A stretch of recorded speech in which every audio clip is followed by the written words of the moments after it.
पत्रं पुष्पं फलं तोयं यो मे भक्त्या प्रयच्छति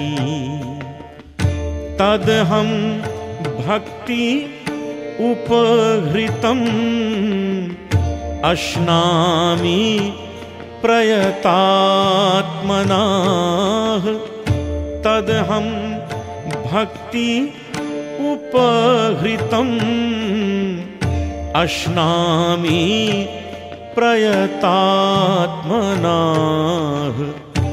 यत् करोषि यत् अश्नासि यज्जोहोषि ददासि यत् तपस्यसि कौन्तेय तत् कुरुष्व मदर्पणम् यत् तपस्यसि कौन्तेय तत् कुरुष्व मदर्पणम्।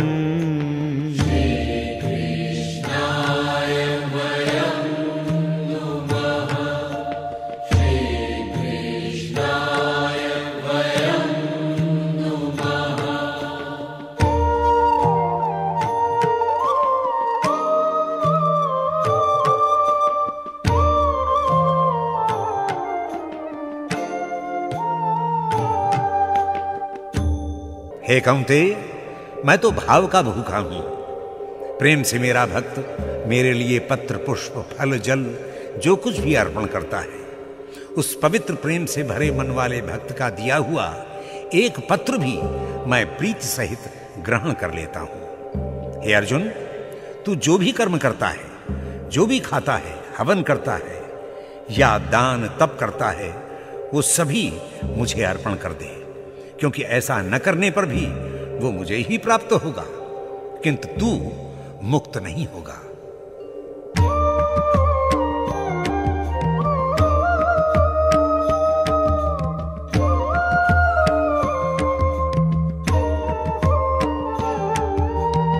शुभाशुभ फलैरेवं मोक्षसे कर्म बंधनैः संन्यास योग युक्तात्मा विमुक्तो मामुपैष्यसि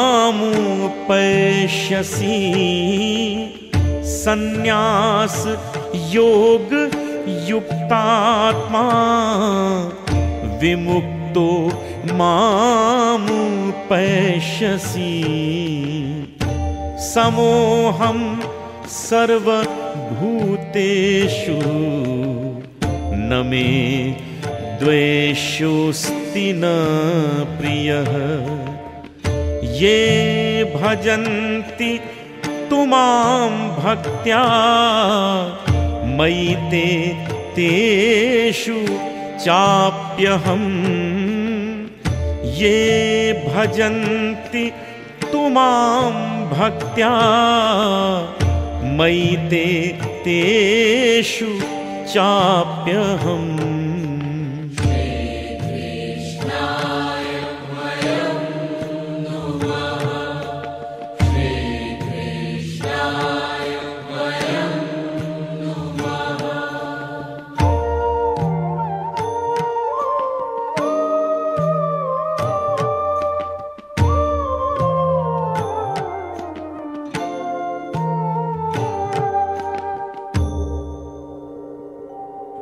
हे अर्जुन, यह विचार करने योग्य बात है कि तेरे द्वारा किया हुआ कोई भी कर्म मुझे ही प्राप्त होगा। यदि तू स्वयं शुभ संकल्पों से युक्त होकर उसे मुझे प्रेम से अर्पण कर दे तो तू निश्चय ही कर्म बंधन से मुक्त हो जाएगा।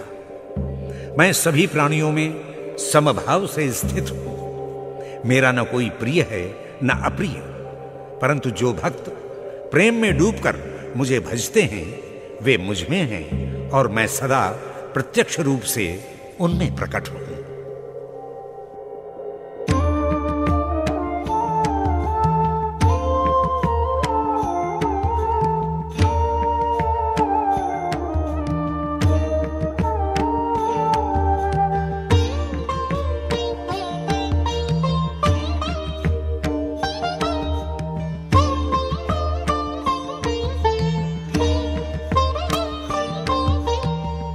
अपि चेत सुदुराचारो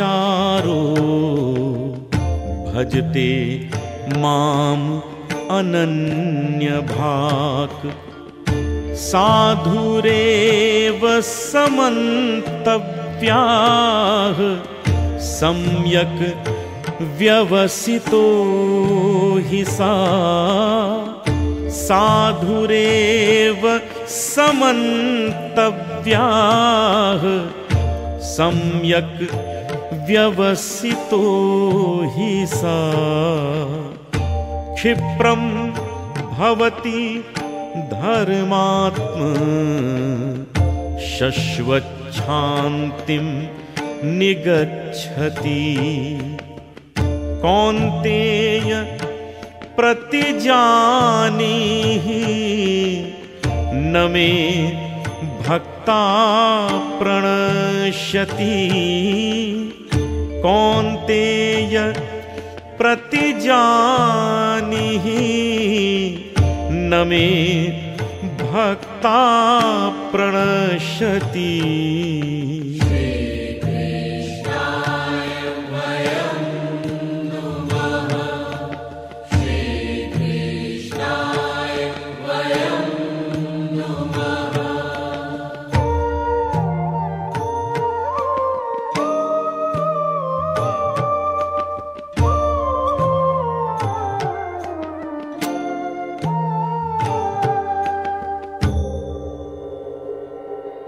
हे कौंतेय, मेरे लिए किया हुआ भजन निरर्थक नहीं होता। अत्यंत दुराचारी व्यक्ति भी जब अनन्य भाव से मेरा भजन करता है तो वो निश्चय बुद्धि वाला साधु के समान मान्य है। शनैः शनैः वो अपने इसी भाव के कारण धर्मात्मा बन जाता है और शांति प्राप्त करता है। हे अर्जुन, यह सत्य है कि मेरा भक्त नष्ट नहीं होता, उसका सदा कल्याण ही होता है।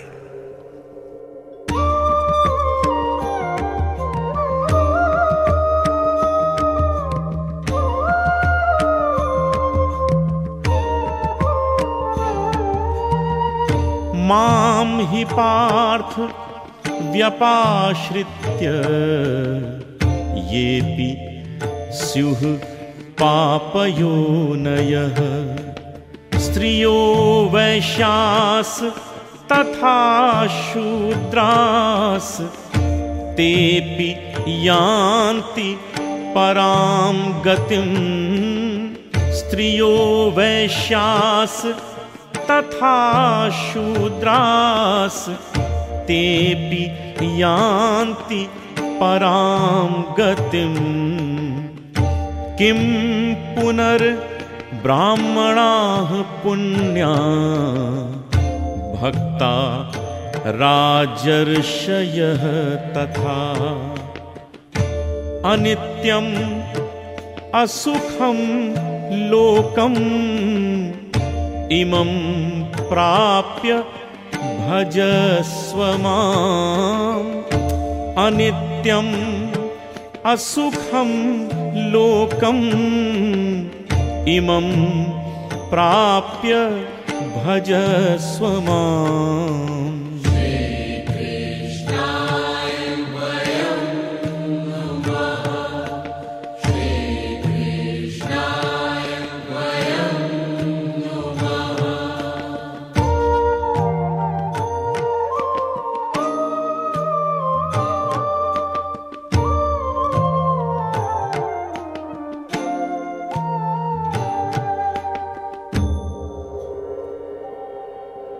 हे कुरुनंदन, मेरी शरण में आकर कोई भी पापी नहीं रह सकता।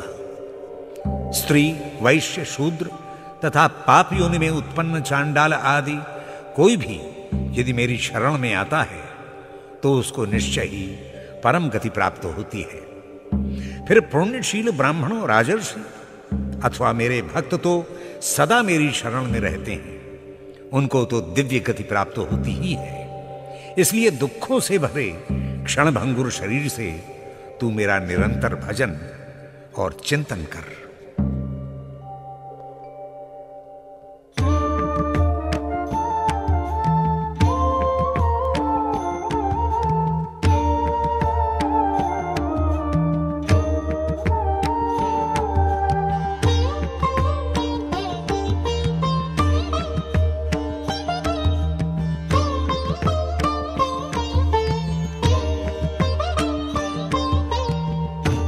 मन मना भव मद भक्तो मद्याजी माम नमस्कुरु मामे वैश्यसि युक्त्वैवम् आत्मानं मत्परायणः मामे वैश्यसि युक्त्वैवम् आत्मानं मत्परायणः मन मना भव मद भक्तो मद्याजी माम नमस्कुरु मामे वैश्यसि युक्त्वैवम् आत्मानं मत्परायणः मामे वैश्यसि युक्त्वैवम् आत्मानं मत्परायणः। हे अर्जुन, तू सब प्रकार से मेरा हो जा। तेरा मन मेरे मन से निरंतर जुड़ा रहे। तू अनन्य भक्त बनकर निरंतर मेरा भजन कर। मुझे ही सेव्य, उपास्य और परमात्मा मानकर श्रद्धा पूर्वक प्रणाम कर। तू सब कामनाओं से ऊपर उठकर अपनी आत्मा को मुझी में नियुक्त कर ले। इस प्रकार जब तू मेरे साथ तादात्म्य कर लेगा, परमेश्वर परायण हो जाएगा, तभी तू सारे बंधनों से मुक्त होकर मुझको ही प्राप्त होगा। इसमें कोई संदेह नहीं।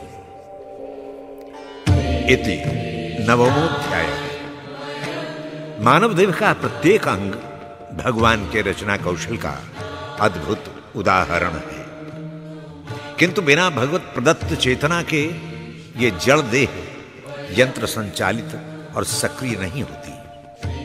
वास्तव में देह संपूर्ण विश्व की ही एक पूर्ण इकाई है।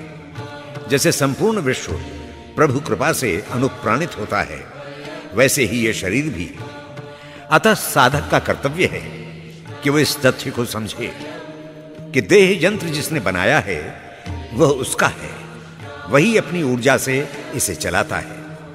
फिर तुम क्या हो जो अहंकार से पानी के बुलबुले की तरह फूले फूले घूम रहे हो? अतः अहंकार से उत्पन्न मिथ्याकर्ता भाव को फेंककर भगवान की शरण में जाकर बोलो, त्वदीयं वस्तु गोविंद तुभ्यमेव समर्पये। हे प्रभु, ये देह, कर्म, भक्ति, ज्ञान सभी आपके हैं।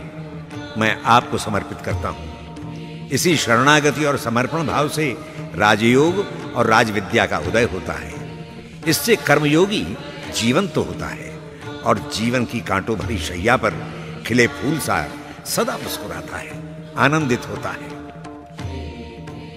ज्ञान, भक्ति और कर्म अपेक्षित हैं, किंतु ये तत्व जीवन के अपेक्षित तत्व तो हैं, जीवन इनके लिए नहीं है। आध्यात्मिक मूल्यों का अंधा अनुकरण और जीवन के प्रति उदासीनता जीवन और समाज दोनों का ही अनिष्ट करते हैं। इसलिए अंतर को निर्मल, उदात्त, अहंकार शून्य कर परमात्मा को जानना और पूर्ण रूप से समर्पण करते हुए जीवन को ज्ञान, भक्ति, कर्म से सींचना चाहिए। इसी से लोक मंगल की स्थापना होगी।